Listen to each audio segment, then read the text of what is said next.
और अब आपको सिलसिलेवार तरीके से बताते हैं आखिर घटना क्या हुई। आरोप है कि 17 जून को बाड़ बाजार से 4 युवकों को अगवा किया गया।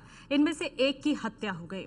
पुलिस कह रही है कि 3 युवकों को उसने छुड़ाया है, जबकि अनंत सिंह का दावा है कि अगवा युवकों को उनके लोगों ने छुड़ाया है।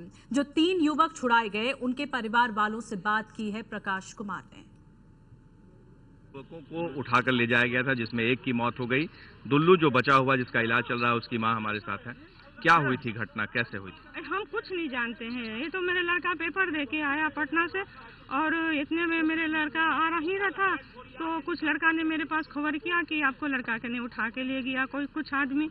तो हम इनको पास, हम कोई दिमाग उस समय नहीं काम किया। फिर मैं इनको पास में खबर करी, तो ये ने कुछ आदमी को भेजे कि ठहरो को हम पता करते हैं। तब तक मैं आदमी अपने आदमी सबको परिवार को लेकर जा रहे थे, तब तक देखे उधर से मेरे लड़का आ रहा था। तो आप पुलिस को नहीं फोन की थी? जी नहीं। क्यों अनंत सिंह विधायक जी को ही क्यों फोन किया? इन बचपन से मैं जानती हूँ इनको। अच्छा, तो आपको इन पे ज्यादा विश्वास था पुलिस पे नहीं? जी हमें विश्वास, पुलिस को हमें उस समय दिमाग नहीं काम किया। हम तो कहें कि ऐसा ही कोई ले गया होगा, फिर चले आएगा, फिर मैं ऐसे ही कहे, तब तक मेरे लड़का आ ही रहा था। आपको नहीं लगता है कि नीतीश राज में इस तरह से खुलेआम किसी को किडनैप कर लेना ये गलत है? ये हम ये सब नहीं जानते हैं सर कि क्या हुआ नहीं हुआ। इस समय तो कभी हम रहते ही नहीं है ना। मेरे पास एक ही लड़का है जी, और ये सब हम और जिसकी जान चली गई, अब हम तो पहचानते ही भी नहीं है, जानते भी नहीं है जी। जी एक मिनट। बेटा का क्या नाम था? दोनों नाम है। कहा जा रहा है कि विधायक जी ने अपहरण कराया था, उसमें क्या मामला मामला जो आया है उसमें क्या सच्चाई है? हम कुछ नहीं जानते हैं। अनंत सिंह भी लगातार ये दावा कर रहे हैं कि अगवा युवकों को उन्होंने छुड़वाया था। वैसे घटना 17 जून की है। पटना के बाड़ बाजार से 4 युवकों को अगवा किया गया था, जिसमें एक की हत्या कर दी गई। एसएसपी जितेंद्र राणा के मुताबिक गिरफ्तार आरोपियों ने पुलिस को ये बताया है कि अनंत सिंह के कहने पर ही इन युवकों का अपहरण किया गया था। इनमें से एक की हत्या कर दी गई।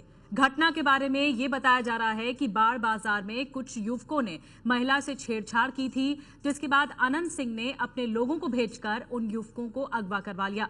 पटना के एसएसपी जितेंद्र राणा का मोतिहारी अब तबादला हो चुका है। नए एसएसपी को चार्ज देने से पहले जितेंद्र राणा ने मीडिया के सामने ये खुलासा किया।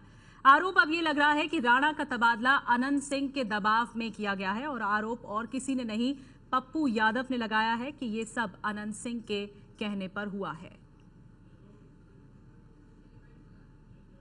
बाढ़ थाना में एक काफी सेंसेशनल घटना घटी थी, जिसमें 4 लड़कों को अज्ञात अपराधियों द्वारा किडनैप कर लिया गया था। पुलिस के द्वारा 3 को छुड़ाने में कामयाबी मिली थी, जबकि चौथे का शव जो है अगली सुबह पुलिस के द्वारा बरामद किया गया था। पुलिस के द्वारा लगातार कार्रवाई करते हुए कल 4 अपराधियों को पटना क्षेत्र से गिरफ्तार करने में सफलता मिली है। इस अभी तक प्रारंभिक अनुसंधान में जो तथ्य स्पष्ट हुए हैं, उसमें ये बात सामने आई है कि मोकामा विधायक के जो परिवार को किसी प्रकार से बाड़ बाजार में जो लांछन किया गया था, जिसके लिए इन लोगों को निर्देश दिया गया था कि इन लोगों को सबक सिखाना है। उसी के आधार पर यहाँ से पटना के विभिन्न स्थानों से, जिसमें मंदिरी के पास से, सैदपुर हॉस्टल से एवं आसपास के अन्य क्षेत्रों से, विधायक आवास से कुछ लड़के जो हैं यहाँ से लगभग 4 गाड़ियों में भर के बाढ़ गए थे, और इन लोगों के द्वारा वहाँ पे भूषण सिंह जो से वहाँ पे बड़ा अपराधी रहा है, उसकी निशानदेही पर उन 4 लड़कों को वहाँ से उठाया गया। 4 को अन्यत्र ले जाके उनकी हत्या कर देने का विचार था। और अब हम आपको बताते हैं अनंत सिंह आखिर हैं कौन। अनंत सिंह बिहार के बाहुबली नेताओं में गिने जाते हैं। इलाके में अनंत सिंह को छोटे सरकार के नाम से भी जाना जाता है। अनंत सिंह के बड़े भाई दिलीप सिंह पहले मोकामा से विधायक थे। लालू राबड़ी के कार्यकाल में अनंत सिंह ने सरेंडर भी किया था। अनंत सिंह 2005 में पहली बार विधायक बने, और विवादों से इनका पुराना नाता रहा है। 2006 में एक AK-47 के साथ इनकी तस्वीरें सुर्खियां बनी थी। ये तस्वीरें आप देख रहे हैं। AK-47 के साथ इनकी तस्वीरें विवादों में फिर गिर गए थे अनंत सिंह। एक बार गले में असगर लपेटकर तस्वीर खिंचाने को लेकर भी विवादों में रह चुके हैं बाहुबली नेता अनंत सिंह। बीजेपी के विधायक इस वक्त रामेश्वर चौरसिया हमारे साथ फोन लाइन पर जुड़ चुके हैं। रामेश्वर जी, यहाँ पर अब बीजेपी किस तरह से इस मुद्दे को उठाएगी और आप क्या कहेंगे यहाँ पर? देखिए, जो नीतीश जी कहते हैं कानून का राज है, तो ये मामला देखिए उन्हीं का एक एसएसपी जो थे उनका उठाया हुआ है और विधायक बोल रहे हैं कि इसकी सही जांच कराई जाए, हर जांच के लिए तैयार है। तो मैं मानता हूं कि स्टेट गवर्नमेंट को लापरवाही नहीं बरतनी चाहिए, चाहे विधायक हो चाहे कोई भी हो, सब आम आदमी है, इसीलिए उनको जांच करानी चाहिए। और मैंने अभी सुना था विधायक का वक्तव्य भी कि भाई मेरा कोई इसमें हाथ है नहीं है, आप जांच करा लो इसको। तो अगर एसएसपी बोल रहे हैं, एसएसपी की बात को भी गंभीरता से लेते हुए, विधायक की बात को गंभीरता से लेते हुए इसकी पूरी जांच होनी चाहिए, ताकि दूध का दूध और पानी का पानी हो। बिल्कुल जांच होनी चाहिए। अब तो पप्पू यादव भी सामने आए, उन्होंने आरोप लगाया कि अनंत सिंह के शय पर ही ये पूरी साजिश रची गई थी। बिल्कुल बिल्कुल, आपने अभी जो दिखाया भी विधायक का पुराना प्रोफाइल, तो ये शक इसीलिए पैदा होता है। और एसपी जो अब लगा रहे हैं आरोप, इसीलिए आरोप में दम लगता है। तो विधायक भी अगर कह रहे हैं कि जांच कराओ, तो इसमें हर्ज क्या है? सरकार को जांच कराना चाहिए। बीजेपी मांग कर रही है कि सरकार को जांच कराना चाहिए। नहीं, निष्पक्ष एजेंसी से करानी चाहिए। ऐसा नहीं कि सरकार इसमें लीपापोती कर दे तो फिर आरोप लगेगा कि सरकार के विधायक है, इसलिए सरकार ने ऐसा कराया। इसीलिए नीतीश जी अगर बिहार की रामेश्वर चौरसिया जी, आपको रोकना चाहेंगे। पप्पू यादव इस वक्त हमारे साथ जुड़ चुके हैं, जन अधिकार पार्टी के प्रमुख। पप्पू यादव जी, आपने मांग की है कि इस पूरे मामले की सीबीआई जांच होनी चाहिए।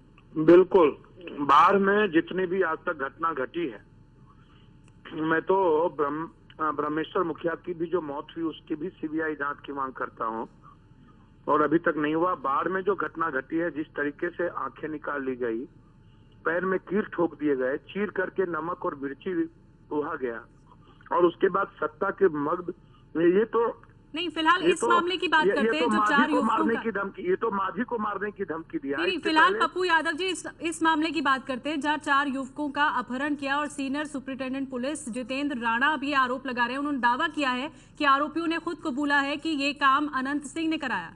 हाँ बिल्कुल बिल्कुल, इसी एक घटना नहीं है ना, कई घटना उस इलाके की है। बच्चों की, जो समाज के कमजोरों के बच्चों को उठा के किडनैप करके गायब कर दिया गया, और कोई बोलने वाला तक नहीं है, क्योंकि ये सत्ता के सबसे बड़े छोटे सरकार है, ये मुख्य सरकार चलाते हैं। ये नीतीश कुमार जी हमारे बड़े भाई हैं, लेकिन सरकार वो नहीं चलाते। सरकार तो माफिया और अपराधी चला रहा है बिहार का 10 सालों से। इसीलिए CBI inquiry must be important. 27 तारीख को मेरा बिल्कुल अपराध मुक्त और भय मुक्त बिहार को लेकर के बाद से हमारी अभियान शुरू है कि हम गरीबों को मुक्त करेंगे, गरीबों की आजादी की लड़ाई लड़ेंगे। ये जो मुट्ठी भर लोग गरीबों पर शासन करना चाहते हैं, वो नहीं होगा। गरीब और अमीर के बीच अब लड़ाई होगी बिहार में। इसीलिए ये हम जब तक सीबीआई की इंक्वायरी, हम तो कोर्ट जाएंगे इस मामले को लेकर के सीबीआई की इंक्वायरी की जाए, क्योंकि एसपी की ट्रांसफर हुई ही है सिर्फ इनको बचाने के लिए। ये मैं आपको बता देना चाहता हूँ। जी, बहुत बहुत धन्यवाद आपका पप्पू यादव जी, हमारे साथ जुड़े हुए थे, और साथ ही रामेश्वर चौरसिया जी, आपका भी धन्यवाद। तो पप्पू यादव कह रहे हैं कि इस पूरे मामले को उठाएंगे और वो सीबीआई जांच की मांग करते हैं, इस मामले को कोर्ट तक लेके जाएंगे।